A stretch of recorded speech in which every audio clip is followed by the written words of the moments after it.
गरीब लड़की का जादुई लहंगे का पेड़। अरे सलोनी की माँ कहाँ रह गई?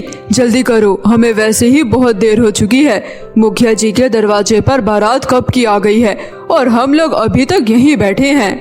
अरे हाँ, बस आ गई। और सलोनी बेटा, तू अभी तक तैयार नहीं हुई? जल्दी कर, हमें वैसे ही बहुत देर हो चुकी है। और हाँ बेटी, थोड़ा चटक मेकअप करियो, जिससे तेरा ये सांवला रंग पता ना चले। और क्या पता शादी में तुझे भी कोई लड़का पसंद कर ले और तेरी भी शादी की बात चल जाए। ठीक है माँ। अपनी माँ की ये बात सुनकर सलोनी चुपचाप अपने कमरे में जाती है और शीशे के आगे खड़ी होकर अपना मेकअप करने लगती है और कहती है, पता नहीं आखिर भगवान ने मुझे इतना सांवला क्यों बनाया है। अब भला मुझे ऐसी सांवली गरीब लड़की से शादी कौन करेगा। इतना कहकर सलोनी की आंखें भर आती है, क्योंकि सलोनी दिखने में बहुत ही ज्यादा सांवली थी, जिस वजह से उससे कोई भी शादी नहीं करना चाहता था। और साथ ही गांव समाज वाले भी उसके सांवले रंग को लेकर हमेशा उसे ताना मारा करते थे। और उसकी दादी दिव्यंती भी उसे बिल्कुल पसंद नहीं करती थी। लेकिन सोनाली के माता पिता उसे बहुत प्यार किया करते थे और उसे हमेशा हौसला दिया करते थे, क्योंकि सुरेंद्र का परिवार बहुत ही ज्यादा गरीब था और वह थोड़ी बहुत मजदूरी करके अपना गुजारा चलाया करता था। और वहीं सलोनी के मन में भी हर लड़की की तरह एक बार लहंगा पहनने का बहुत शौक था, लेकिन अपनी गरीबी के चलते वो ऐसा नहीं कर पाती थी। और ऐसे ही जब सलोनी तैयार होकर बाहर आती है, लीजिए माँ, मैं तैयार हो गई। अपनी बेटी को देखकर सुमित्रा मुस्कुराते हुए कहती है, सुनिए जी, देखिए ना हमारी बेटी कितनी सुंदर लग रही है, इसे किसी की नजर ना लगे। सुमित्रा की ये बात सुनकर खाट पर बैठी दिव्यंती मुंह बनाते हुए कहती है, अरे हाँ, काला टीका लगा दे, तेरी बेटी तो हुर की परी लग रही है ना। अपनी माँ की यह बात सुनकर सुरेंद्र कहता है, अरे माँ, क्या आप भी जब देखो तब मेरी फूल सी बेटी के पीछे पड़ी रहती हो? अरे फूल नहीं, लंगूर जैसी है तेरी बेटी, जिससे कोई भी लड़का शादी नहीं करना चाहता है। इसलिए तो इतनी उम्र हो गई है, लेकिन अभी तक हमारी छाती पर बैठी हुई है। दिव्यंती की ऐसी बातें सुनकर सभी का मूड खराब हो जाता है, लेकिन वो फिर भी उसकी बातों को अनदेखा करते हुए मुखिया जी के यहाँ शादी में चले जाते हैं, जहाँ सुंदर से स्टेज पर मुखिया जी की बेटी लाखों का लहंगा पहने हुए बैठी होती है, जिसे देखकर सोनाली मन ही मन सोचती है, अरे वाह, मुखिया जी की बेटी का लहंगा तो कितना खूबसूरत लग रहा है। काश मैं भी अपनी जिंदगी में कभी ऐसा लहंगा पहन पाती, लेकिन शायद ऐसा लहंगा पहनना मुझ ऐसी गरीब लड़की के नसीब में नहीं है। इतना सोचकर सोनाली अपने माता पिता का चेहरा देखने लगती है कि तभी वहाँ पर मुखिया जी आती हैं और वह सुरेंद्र से कहते हैं, अरे क्या बात है सुरेंद्र, तुम लोग यहाँ ऐसे क्यों खड़े हो और खाना वाना खाया कि नहीं? नहीं मुखिया जी, बस हम खाने ही जा रहे थे। अच्छा सुरेंद्र, मैंने तुम्हारी बेटी सोनाली के लिए कहीं पर रिश्ते की बात की है और वो लोग कल ही तुम्हारे घर पर सोनाली बेटी को देखने आएंगे। मैंने उन्हें तुम्हारे घर का पता दे दिया है, हमारे मुंशी जी के ही रिश्तेदार हैं। अगर बात बन जाएगी तो बहुत अच्छी बात होगी। मुखिया की यह बात सुनकर सुरेंद्र नम आंखों से हाथ जोड़कर उनसे कहता है, मुखिया जी, आपने मेरी बेटी के लिए कहीं रिश्ता देखा होगा तो अच्छा ही देखा होगा, आपका बहुत बहुत शुक्रिया। और इस तरह अगले दिन ही इंदुमती अपने नशेड़ी बेटे विक्रम के साथ सोनाली को देखने उसके घर आती है। अरे नमस्ते बहन जी, हम यहाँ आपकी बेटी को देखने आए हैं। नमस्ते, आइए ना, आप लोग अंदर आइए। और इस तरह सुमित्रा उन लोगों की खातिरदारी करने में लग जाती है कि तभी इंदुमती कहती है, अरे बहन जी, नाश्ता पानी तो होता रहेगा, पहले आप जरा अपनी बेटी को तो बुलाइए। हाँ जी, अभी बुलाती हूँ। इतना कहकर सुमित्रा सोनाली को बाहर बुलाती है कि तभी विक्रम नशे भरी आंखों से उसे देखने लगता है। उसी समय इंदुमती कहती है, वैसे आपकी लड़की दिखने में कुछ खास सुंदर तो नहीं है, लेकिन फिर भी मेरे बेटे की नशे की आदत की वजह से उसकी शादी नहीं हो रही थी, इसलिए हमें यह रिश्ता मंजूर है। इंदुमती के ऐसा कहते ही सुरेंद्र उस रिश्ते के लिए मना कर देता है। माफ करना बहन जी, माना कि मेरी बेटी सुंदर नहीं है, लेकिन इसका मतलब ये नहीं है कि हम अपनी बेटी की शादी किसी नशेबाज इंसान से कर देंगे, इसलिए हमें ये रिश्ता मंजूर नहीं है। देखिए भाई साहब, आप लोग ये मत भूलिए कि हम लोगों की हैसियत आप लोगों से कई ज्यादा ऊपर है, इसलिए अगर ये रिश्ता हो जाता है तो आपकी बेटी जिंदगी भर ऐश करेगी। नहीं बहन जी, हमें अपनी बेटी के लिए एक अच्छा लड़का और एक अच्छा ससुराल चाहिए, ना कि पैसे वाला ससुराल चाहिए, इसलिए आप लोग यहाँ से जा सकते हैं।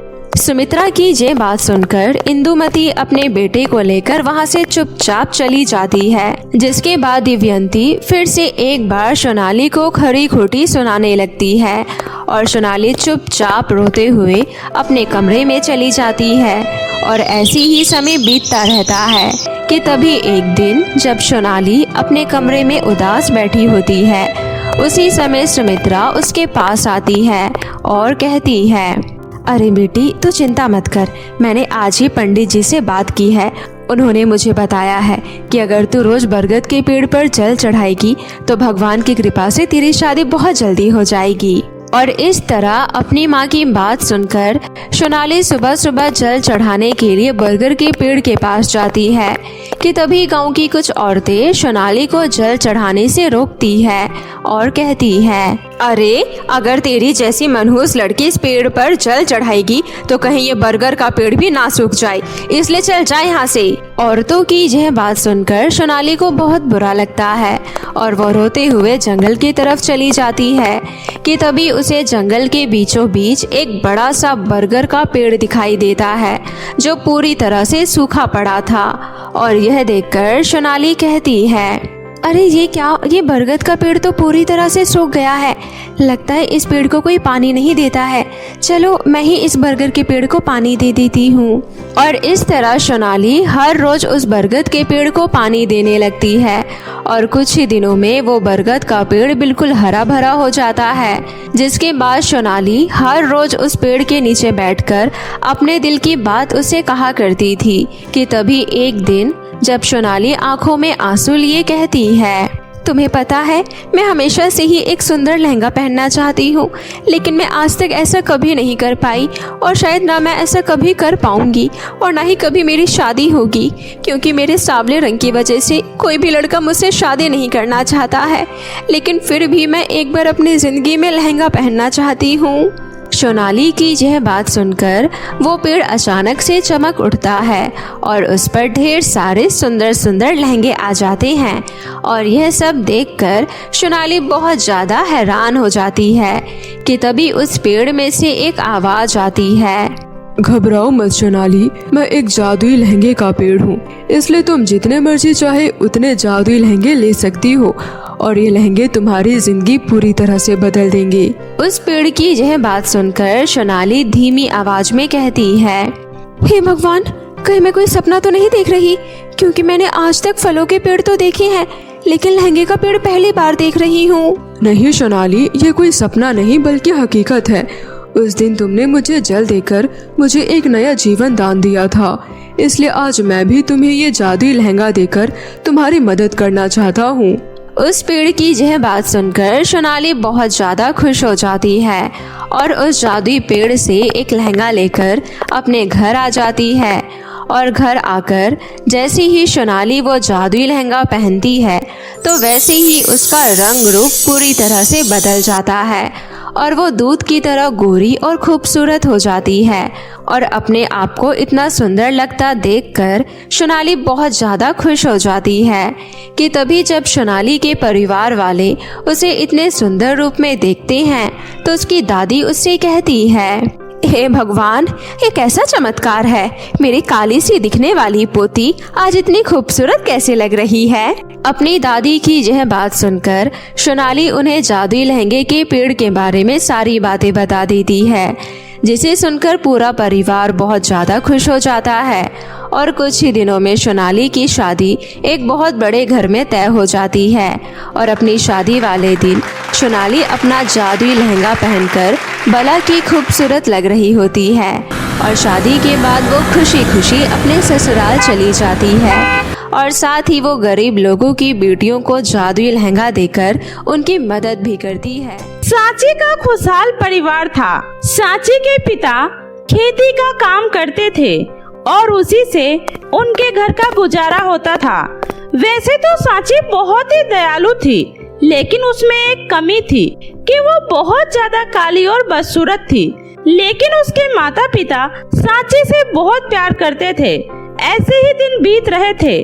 सांची अब शादी के लायक हो जाती है और उसके घर वाले सांची के लिए रिश्ता देखने लगते हैं। अरे भाई साहब, माफ करना, ये मेरा इकलौता बेटा है और मैं अपने बेटे को आपकी इस काली बदसूरत बेटी के साथ नहीं ब्याह सकती। देखिए, मेरी बेटी देखने में जरूर थोड़ी सी सांवली है, लेकिन वो बहुत ही गुणी है। माँ, मैं इस काली लड़की से हरगिज शादी नहीं करूँगा।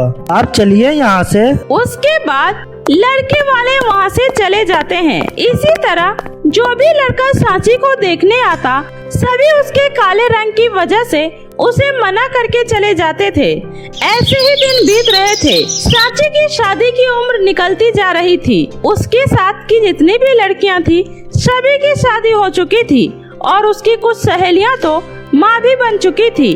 अब तो सांची के गांव वाले भी उसे इसके लिए ताने मारने लगे थे। अरे इस बेशरम को तो देखो, खा खाकर भैंस की तरह होती जा रही है, लेकिन अभी तक अपने पिता के ऊपर बोझ बनकर बैठी हुई है। अरे बिट्टू की माँ, जरा तू खुद भी सोच, आखिर इस काली बदसूरत से भला कौन शादी करेगा?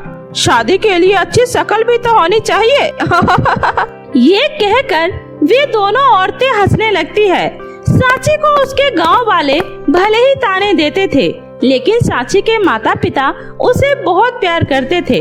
उन्हें अपनी बेटी की बहुत ही चिंता रहती थी। एक दिन सांची की माँ उसके पिता से कहती है, सुनिए जी, मुझे अपनी बच्चे की बहुत ज्यादा चिंता हो रही है। उसकी शादी की उम्र भी निकलती जा रही है। अगर हमने अभी भी देरी की, फिर हमारी बेटी के हाथ में कभी हल्दी नहीं लग पाएगी। चिंता तो मुझे भी हो रही है सांची की माँ। मैं कल ही शहर जाकर तुम्हारे भाई से बात करता हूँ, शायद उसकी नज़र में कोई लड़का हो। मैं क्या कह रही थी जी कि हमने जो घर बनाने के लिए कुछ पैसे बैंक में रखे थे ना, आप उसे निकाल लाइए। उससे मैं अपनी सांची के लिए गहने बनवा दूंगी और दहेज के लिए भी कुछ पैसे रख लूंगी, क्योंकि मुझे नहीं लगता आज के जमाने में हमारी बेटी की शादी बिना पैसे और दहेज की हो पाएगी। तुम ठीक कह रही हो सांची की माँ। अगर हमारी बेटी के लिए कोई अच्छा सा रिश्ता मिलता है तो हम दहेज और गहने देने से भी पीछे नहीं हटेंगे। हम अपनी बेटी की जिंदगी में खुशियाँ लाकर ही रहेंगे। ये सोचकर सांची के लिए उसके पिता अपनी पूरी जिंदगी की जमा पूंजी बैंक से निकाल कर ले आते हैं और अपनी पत्नी के साथ बाजार जाकर सांची के लिए सोने के गहने और अच्छे अच्छे कपड़े खरीद लेते हैं। अजी, हमने जो झुमका बनवाया वो तो बहुत ही गजब का है। देखना, सांची के ऊपर ये खूब जचेगा और जब ये सब पहनकर वो लड़के वालों के पास जाएगी ना, तो लड़के वाले तुरंत ही उसे पसंद कर लेंगे। भगवान करे तुम्हारी बात सच हो जाए और मेरी बेटी का घर बस जाए। वे दोनों ये बात करते हुए घर जा ही रहे होते हैं कि तभी रास्ते में एक चोर आकर उसके हाथ से उसका थैला छीनकर भाग जाता है। वे लोग उसका पीछा करते हैं, लेकिन चोर तुरंत ही वहाँ से रफू चक्कर हो जाता है। अब क्या होगा जी, वो सिर्फ गहना ही नहीं बल्कि हमारी जिंदगी भर की मेहनत और हमारी बेटी के आने वाले कल की खुशियाँ थी, सब बर्बाद हो गया। हम लुट गए जी। शायद ऊपर वाले को यही मंजूर था सांची की माँ। हे भगवान, तू हम जैसे गरीब के साथ ऐसा क्यों करता है? अब तू ही मुझे कोई रास्ता दिखा। दोनों पति पत्नी बहुत ही दुखी मन से वहाँ से घर आ रहे थे। तभी सांची की माँ की नजर एक बहुत ही खूबसूरत चमचमाते हुए लहंगे पर जाती है। अरे ये लहंगा इस सुनसान रास्ते पर आखिर किसका हो सकता है? ये लहंगा तो बहुत ही सुंदर है। देखिए ना सांची के बापू, ये किसका लहंगा है? सांची के पिता वहाँ आसपास देखते हैं, लेकिन उन्हें वहाँ कोई भी दिखाई नहीं देता है। अंत में वे दोनों उस लहंगा को लेकर काफी देर तक वहीं पर बैठते हैं, ताकि कोई तो उस लहंगा को ढूंढते हुए वहाँ पर आएगा, लेकिन वहाँ कोई नहीं आता। जिसके बाद वे लोग उस लहंगा को लेकर अपने घर आ जाते हैं। घर आते ही सांची की माँ सांची को लहंगा दिखाती है। सांची जल्दी से जाकर उस लहंगे को पहन लेती है। देखो ना माँ, ये लहंगा तो बिल्कुल मेरे नाप का है। सांची की माँ जब अपनी बेटी की तरफ देखती है तो वो हैरान रह जाती है, क्योंकि सांची अब काली बदसूरत नहीं बल्कि किसी अप्सरा की तरह बहुत ही खूबसूरत लग रही थी। साची के बापू, जरा इधर तो आइए, ये हमारी साची ही है ना? देखिए ना, हमारी साची एकदम परी की तरह सुंदर लग रही है। साची भी जब अपने आप को शीशे में देखती है तो वो खुशी से झूम उठती है और अपने माता पिता के गले से लग जाती है। जहाँ इधर सब साची की खूबसूरती को देखकर खुश हो रहे थे, वहीं परी लोक में नयनतारा परी बहुत ज्यादा परेशान थी, क्योंकि सुबह से ही उसका सबसे पसंदीदा रानी परी का दिया हुआ जादुई लहंगा नहीं मिल रहा था। हे ईश्वर, मेरा जादुई लहंगा कहाँ गायब हो गया? जादुई लहंगा ही तो है जो मेरी खूबसूरती में 4 चांद लगाता है और मुझे और भी ज्यादा खूबसूरत बनाता है। ऐसे में मेरे उस जादुई लहंगे का खो जाना बहुत ही नुकसान की बात है। वैसे भी वो लहंगा मुझे रानी परी ने तोहफे में दिया था, मुझे हर हाल में वो लहंगा चाहिए। इतना बोलकर नयनतारा परी अपनी आंखें बंद करके अपनी जादुई छड़ी घुमाती है और फिर कहती है, अच्छा तो मेरा जादुई लहंगा धरती लोक पर है, वो भी एक साधारण इंसान के हाथ में। अब मुझे कैसे भी करके उस जादुई लहंगा को धरती लोक से लेकर आना ही होगा। उसके बाद परी उड़ते हुए धरती लोक पर आ जाती है और फिर एक साधारण सी चूड़ी बेचने वाली का रूप धरकर वो साची के घर पहुंचती है। इधर साची की खूबसूरती की वजह से उसके घर में रिश्तों की लाइन लग जाती है। जो कोई भी साची को देखता वह उसकी खूबसूरती का कायल हो जाता, क्योंकि इस समय उसके पूरे गांव में साची से खूबसूरत लड़की और कोई नहीं थी। साची की शादी एक बहुत ही ऊंचे खानदान में वैभव नाम के लड़के से तय हो जाती है। आज साची की सगाई थी। वे दोनों एक दूसरे के हाथ में अंगूठी पहना रहे थे। तभी चूड़ी वाली बनी परी आवाज लगाती है, चूड़ी ले लो, चूड़ी, रंग बिरंगी प्यारी प्यारी चूड़ी ले लो। लेकिन साची के घर में काफी ज्यादा मेहमान आए थे, इस वजह से उस चूड़ी वाली पर कोई भी ध्यान नहीं दे रहा था। तभी वो फिर से जोरदार आवाज लगाती है, शादी के शुभ मुहूर्त पर सगुन और हल्दी की प्यारी प्यारी चूड़ियाँ ले लो, चूड़ी ले लो। ये सुनकर साची सोचती है, अरे शादी के मुहूर्त पर सगुन और हल्दी की चूड़ी, इसे तो खरीदना बहुत ही शुभ होगा। मैं जल्दी से जाकर उनसे चूड़ी ले आती हूँ। और जैसे ही साची उस जादुई लहंगा को पहने हुए उस परी के सामने आती है तो वो परी अपने लहंगे को देखते ही पहचान जाती है, जिसके बाद परी साची को जादू से सम्मोहित कर उसका जादुई लहंगा उससे ले लेती है।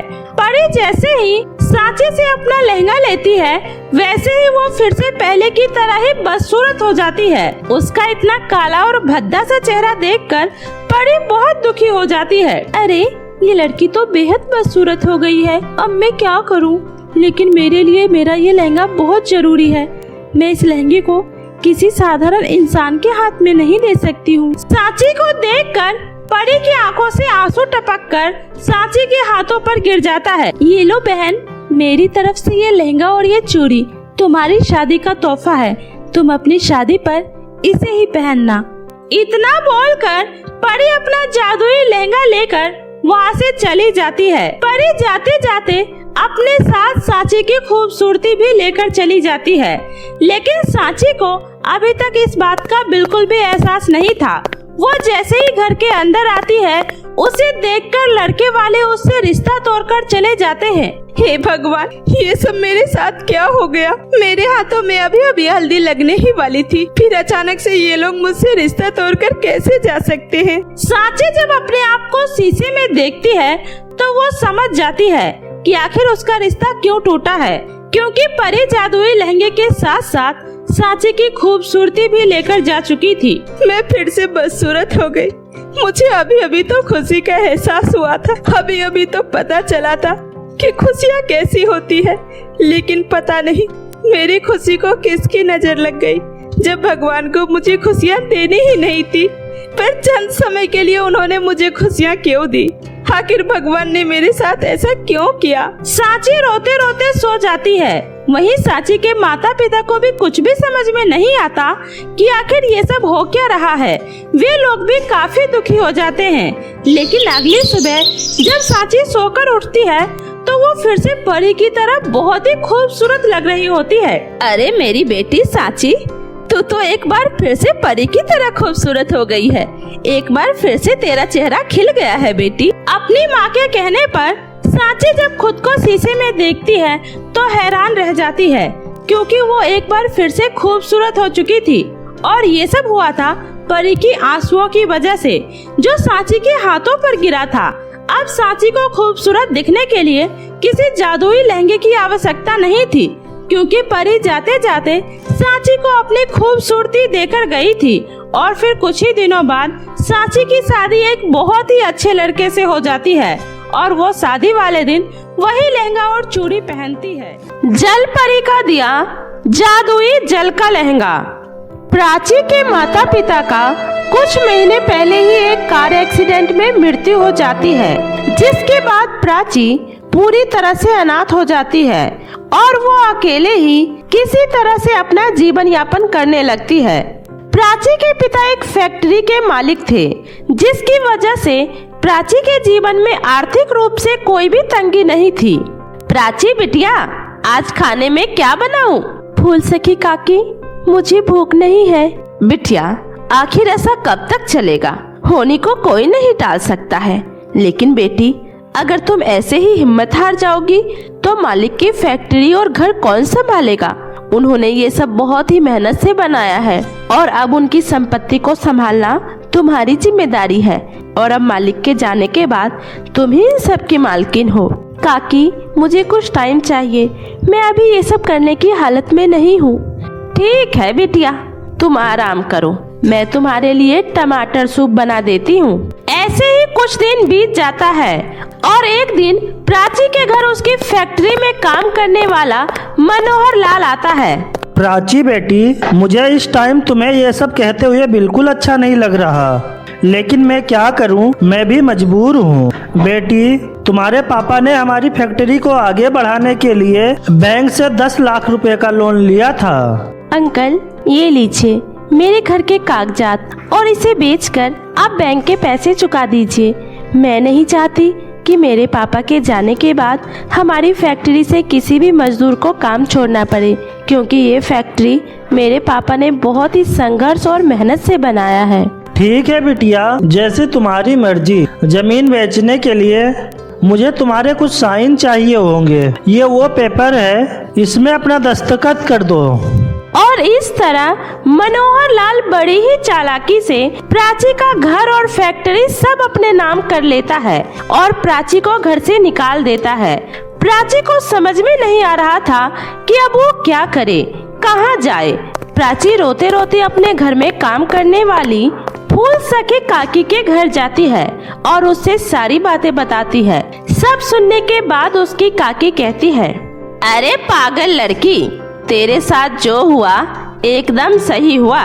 मैं तो पहले ही तुझे कह रही थी कि रोना धोना छोड़कर काम पर ध्यान दे ले, लेकिन नहीं, महारानी को तो रोने की पड़ी थी। अरे अकल की मारी, साइन करने से पहले एक बार पेपर तो पढ़ लेती। काकी, मुझसे बहुत बड़ी भूल हो गई। अब मैं क्या करूं, कहाँ जाऊं? मेरा तो इस दुनिया में कोई नहीं है। देख प्राची, मेरा घर कोई अनाथ आश्रम तो नहीं है। मैं भी तेरे घर में यही सोचकर काम कर रही थी कि एक दिन मैं तेरा दिल जीतकर तेरा सब कुछ अपने नाम करवा लूंगी, लेकिन मुझसे पहले ही वो बाजी तो कोई और मार गया। अब तू मुझसे भी ज्यादा गरीब हो चुकी है, लेकिन हाँ, मैं तुझे अपने घर में एक शर्त पर रख सकती हूँ। अगर तू मेरे घर का सारा काम करेगी, झाड़ू पोछा बर्तन खाना सब तुझे करना होगा। ठीक है काकी, मैं सब करने के लिए तैयार हूँ। ए प्राची, तेरे ये इयररिंग तो बहुत अच्छी लग रही है, सोने की है ना? हाँ काकी, सोने की है। आपको चाहिए तो आप रख लो। उसके बाद लालची फूल सखी प्राची के सारे महंगे गहने और उसके कपड़े उससे ले लेती है और उसे फटे पुराने कपड़े देकर उससे अपने घर का सारा काम करवाने लगती है। सुन प्राची, मैं आज मुखिया जी के घर काम करने जा रही हूँ। मेरे घर आने तक घर का सारा काम हो जाना चाहिए। और हाँ, आज मेरा मन बिरयानी खाने का है, तो मेरे लिए बिरयानी बनाकर रखना। ठीक है काकी। उसके बाद फूल सखी काम पर चली जाती है। प्राची घर का सारा काम करने के बाद फूल सखी के लिए बिरयानी बनाती है, लेकिन प्राची ने आज से पहले कभी भी खाना नहीं बनाया था। इसी वजह से उसे नमक मिर्च का अंदाजा नहीं रहता और वो बिरयानी में ज्यादा नमक और मिर्च डाल देती है। फूल सखी जब काम से लौटकर खाना खाने बैठती है, तब खाना खाने के बाद कहती है, हे भगवान, ये क्या बनाया है तूने? मेरे तो कान से धुआं निकलने लगा। इतना मिर्च, ये तूने जानबूझकर डाले है ना? नहीं काकी, मुझे नहीं पता था कि कितना मिर्च डालना है। किसी काम की नहीं है तू। खामखा ही मैं तुझे अपने घर पर बिठाकर तेरा बोझ ढो रही हूँ। निकल जा मेरे घर से। काकी, ऐसा मत करो, आखिर मैं कहाँ जाऊंगी? मेरा इस दुनिया में कोई नहीं है काकी। तो फिर कहीं जाकर डूब मर, मेरी जान मत खा। चल अब निकल मेरे घर से। फूल सखी प्राची को धक्के मारकर घर से निकाल देती है और प्राची रोते रोते एक नदी के किनारे पहुंच जाती है और उस नदी में कूद जाती है। लेकिन वो नदी एक जादुई नदी होती है।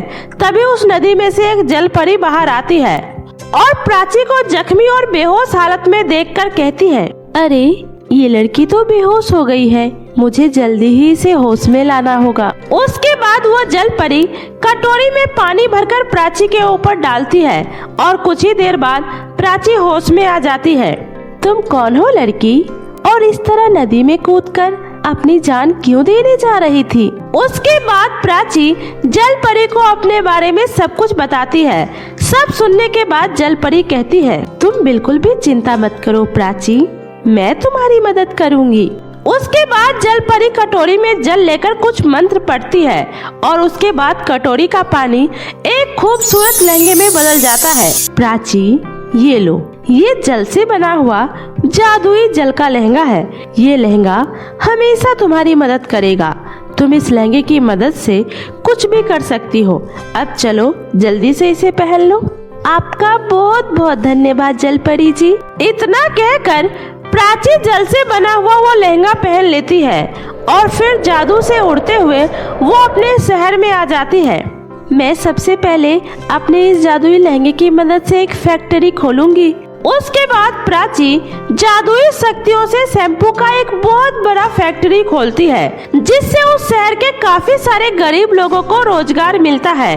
और तो और प्राची के फैक्ट्री से बनने वाला शैम्पू इतना अच्छा होता है कि उस शैम्पू को जो भी लगाता है उसके बाल पहले से बहुत अच्छे, सुंदर और घने हो जाते हैं, जिस वजह से बहुत कम समय में ही प्राची की फैक्ट्री के शैम्पू का डिमांड बहुत ज्यादा बढ़ जाता है और सारे दुकान वाले अब उसी की फैक्ट्री से शैम्पू खरीदने लगते हैं। प्राची बहुत ज्यादा अमीर हो जाती है और उसका काम भी बहुत अच्छा चलने लगता है। लेकिन जब ये बात प्राची के पापा की फैक्ट्री में काम कर रहे मनोहर लाल को पता चलता है, तो वो प्राची के पास आता है। अरे प्राची बिटिया, मुझे माफ कर दे, मैंने तेरे साथ बहुत गलत किया। उसकी सजा भगवान ने मुझे दे दी। बेटी, तेरे घर से जाने के बाद ही मेरी फैक्ट्री में आग लग गई और सब कुछ जलकर राख हो गया, जिसके बाद मेरी बीबी और बच्चों ने भी मेरा साथ छोड़ दिया। मैं कहीं का नहीं रहा बेटी, मैं तो बस इसी आस में जी रहा हूँ कि तुम एक दिन मुझे माफ कर दोगी। बेटी, मुझे भगवान के लिए माफ कर दो। आपके किए की सजा भगवान ने आपको दे दी। मुझे आपसे कोई शिकायत नहीं है अंकल, मैंने आपको माफ कर दिया। बिटिया, मेरा तो सब कुछ अब खत्म हो चुका है। मैं सोच रहा हूँ बाकी के बचे हुए दिन मैं तुम्हारी फैक्ट्री में काम करके अपने किए गए पापों का प्रायश्चित कर सकूँ। मना मत करना बेटी। ये तो बहुत अच्छी बात है अंकल, आप आज से ही हमारी फैक्ट्री में काम कर सकते हैं। उसके बाद मनोहर लाल प्राची की फैक्ट्री में काम करने का ढोंग करने लगता है और वो कुछ ही दिनों में प्राची के जादुई जल वाले लहंगे का राज जान लेता है। अच्छा, तो ये बात है। ये प्राची की बच्ची इस जादुई लहंगे की वजह से इतना अमीर बन चुकी है। फिर तो ये लहंगा मेरे पास होना चाहिए। उसके बाद मनोहर लाल मौका देखकर एक रात प्राची के सोने के बाद उसके कमरे में घुस जाता है और जादुई लहंगा चुराकर भागने लगता है। दुष्ट इंसान, तू कभी नहीं सुधर सकता। तुझे अब मैं ऐसी सजा दूंगी कि तू जिंदगी भर याद रखेगा। उसके बाद जादुई लहंगा कुछ कुछ जादू करता है और मनोहर लाल जादू की वजह से एक सुनसान जंगल में पहुंच जाता है, जहां वो भटक भटक कर जंगली जानवर का शिकार बन जाता है और इस तरह उसे अपने किए की सजा मिल जाती है और प्राची हंसी खुशी अपने जादुई लहंगे के साथ रहने लगती है।